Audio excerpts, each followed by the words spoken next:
In today's class, we're going to tackle a CELPIP reading practice test together.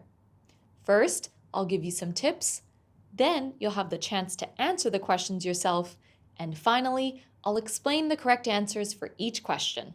Let's jump straight in with today's task, reading correspondence.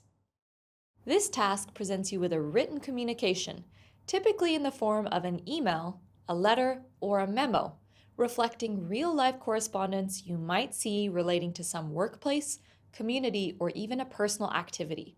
This is what it looks like. The first set here contains questions that you must answer relating to the text. And here is the second set of questions. On test day, this second set will be below the first set, and as you can see, this is another writer's response to the main text. You need to fill in the blanks by choosing the correct answer from a drop-down menu. Sounds easy, right? Well, not so fast. A common mistake test takers make is to jump straight into reading the passage. What then happens is that they get bogged down in detail without knowing what they should be looking for. The result? Valuable time is lost. What I'll do now is share a 4-step method that will keep you focused and help you to prepare more effectively. Step 1. Preview the questions first. Before reading the email or letter, be sure to scan the questions first. This gives you a clear idea of what to look for, such as tone, main ideas, and specific details. Step 2. Skim the correspondence for structure. Emails and letters often follow a pattern including an opening that states a purpose and greeting, the body with key information or message, and a closing with setting the next steps or a summary. Step 3. Read the passage more carefully to identify key details and keywords. Be clear on the writer, recipient, and purpose, whether the writer is asking for something, and keywords related to those. And finally, Step 4. Answer the questions. You can do this by using keywords to find relevant sections and eliminating the wrong answers. Here's a bonus tip. Don't overthink inferences. If a question asks you to infer something, stay close to the evidence in the text. Don't assume extra information or guess wildly. CELPIP is testing reasonable conclusions, not imagination.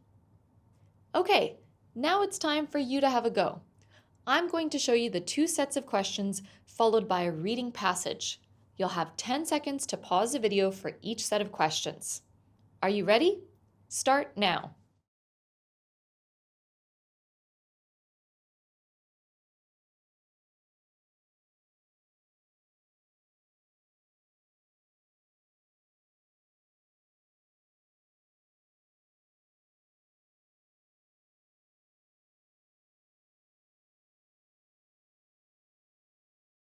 How did you go? Did you find these questions challenging? If you'd like more CELPIP reading practice, specifically the reading correspondence task, head to e2language.com and get started on your test prep for free. Let's now take a look at the answers, starting with the first set of questions. Here's question 1. Helen's father is now A. Living in Dublin, B. Planning a trip to Ireland, C. Asking about Dana, or D. Visiting Emma's school. Okay, question 1 asks what Helen's father is doing now. Now means something happening in the present. Helen's father is only mentioned in the opening, so there will be something in the opening paragraph that will answer this question. This is an attention to detail question. Starting with answer option A, it states that her father is now living in Dublin. Scanning the opening for detail, we read that he is flying back to Dublin next week. The word back raises the inference that he lives there.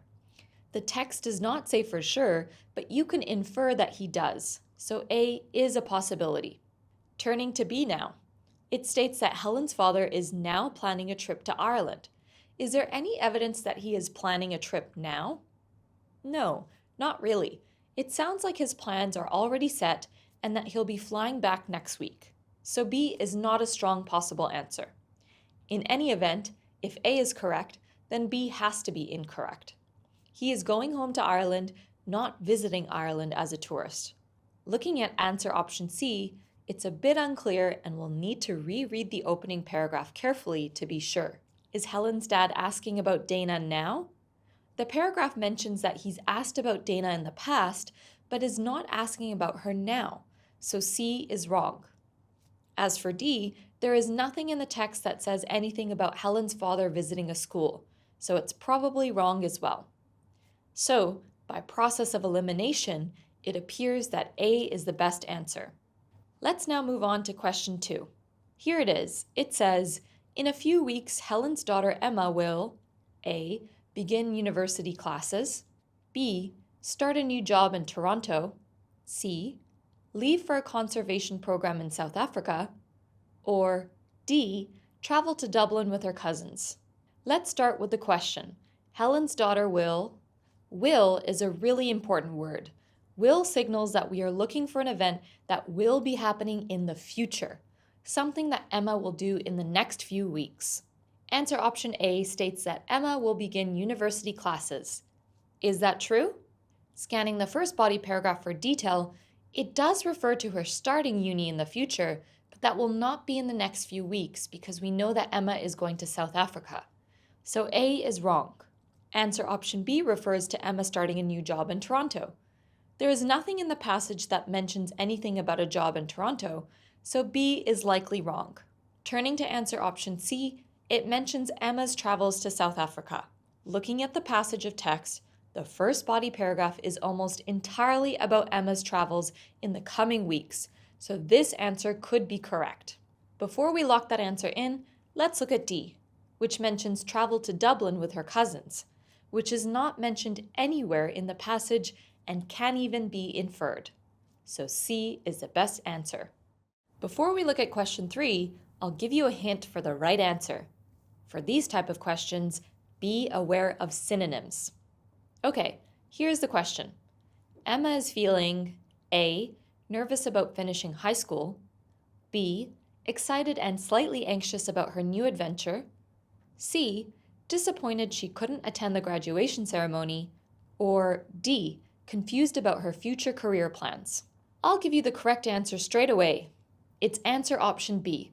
However, option B says Emma is feeling excited and slightly nervous.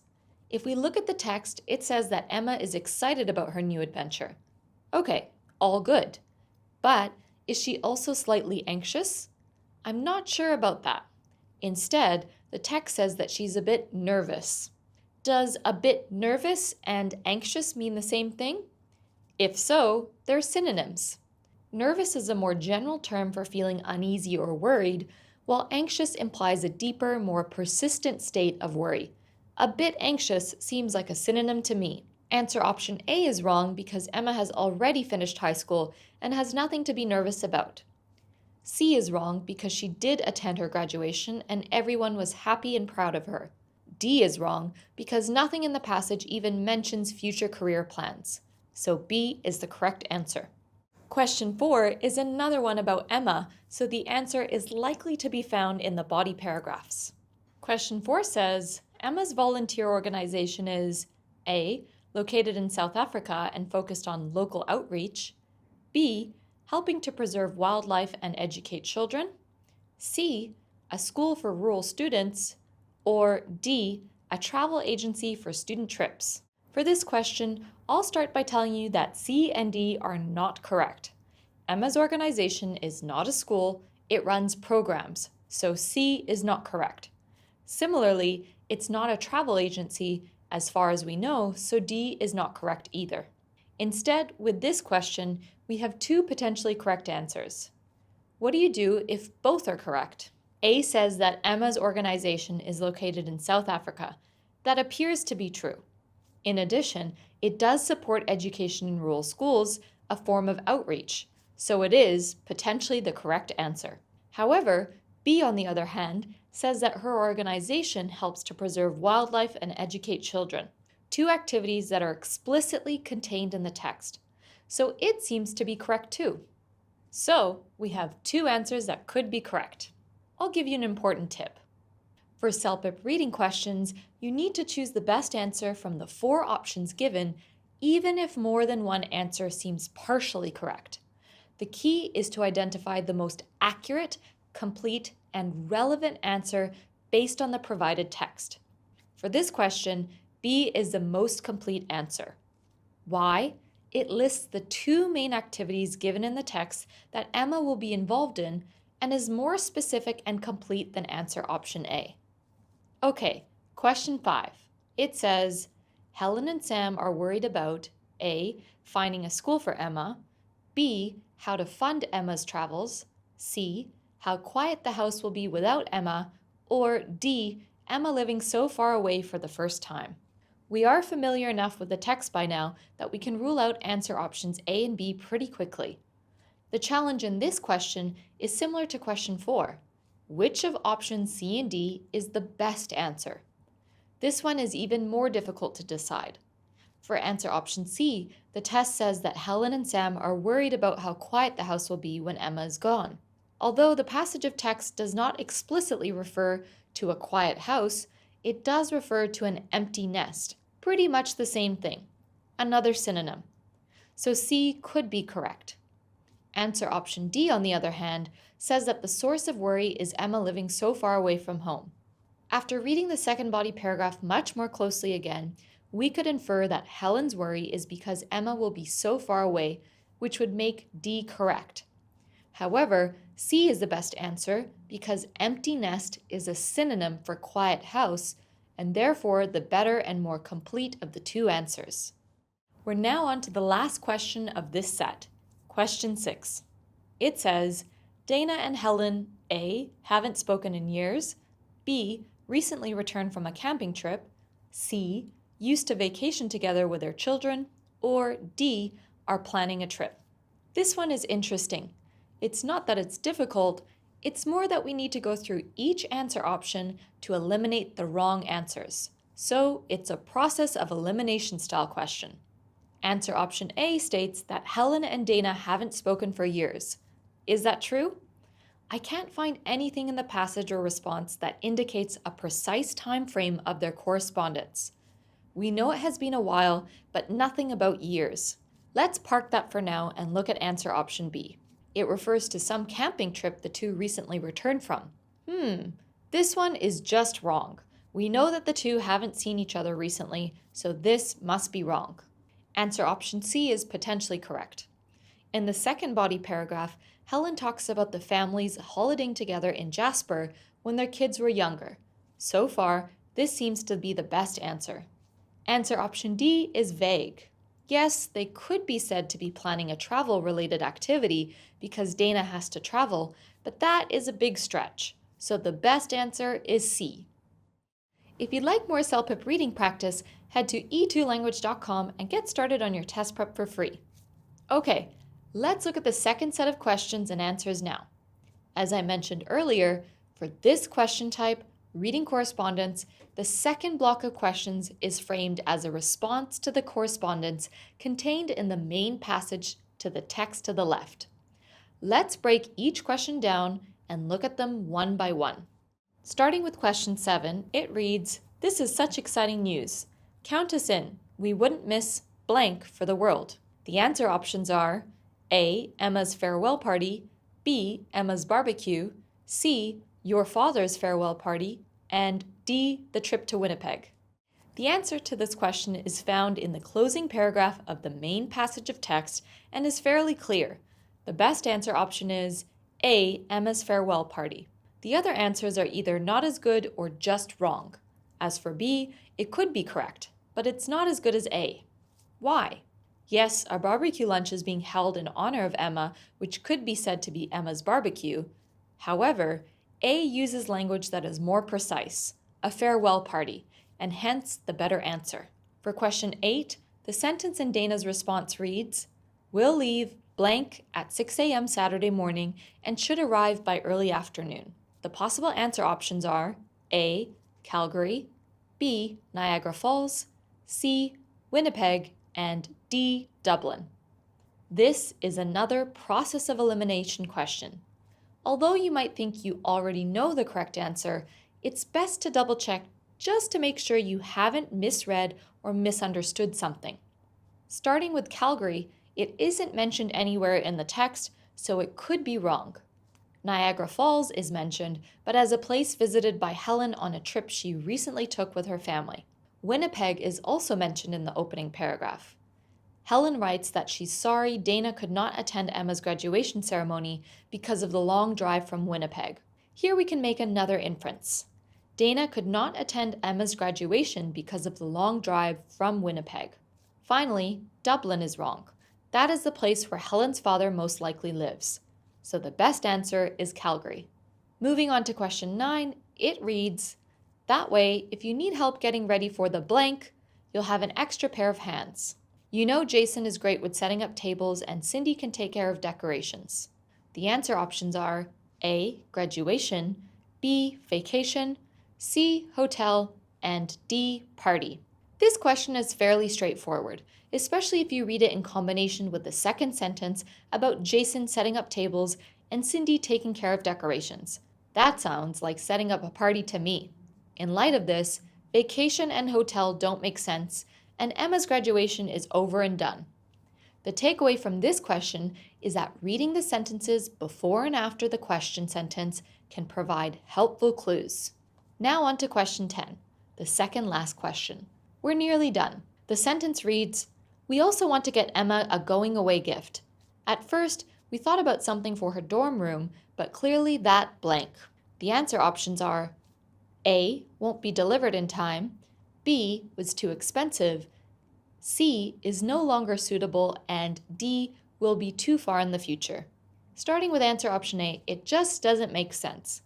Emma's not going to university and won't need a dorm room, so it doesn't matter whatever Dana had in mind is delivered on time or not. Answer option B is another that is not supported by any facts in the text and does not make a great deal of sense given that Emma is now traveling to South Africa. Answer option C does sound sensible. Emma's plans have changed and Dana's first choice for a gift is no longer relevant, and therefore is not suitable. Okay, let's check D. It's not wrong, but it is a bit vague, so C is the best answer. Finally, we're on the last question, question 11. It reads, do you have any suggestions? Maybe something useful for her travels. Does she have all the things she needs for the blank? And the answer options are A, adventure, B, program, C, long voyage, and D, internship. This is an interesting question and is another reading for detail question. I'll give you a hint. You need to read the entire question sentence carefully. In particular, take note of the words for her travels. These words make the question quite specific. Looking over answer option A, you can see that it might work. Emma is embarking on an adventure for sure, but it's a bit broad and vague when read in the context of the question. B is also tricky. It's not wrong. The text does state that Emma is joining a program in South Africa, so we can't rule it out. Let's see how answer option C fits. If we read it in the context of the question and the words something useful for her travels, then long voyage is a very good fit. D we can rule out because it's not clear that her position in the program will be as an intern, so the best answer is C. Well, there you have it. One thing that should be clear is that you really need to practice doing all the different question types yourself. If you don't, you won't develop the skills you need to succeed. And if you'd like more practice with CELPIP reading, head to e2language.com. Here you can find lots of practice materials as well as mock tests, assessments, and one-on-one tutorials. Thanks for watching, and I'll see you next time.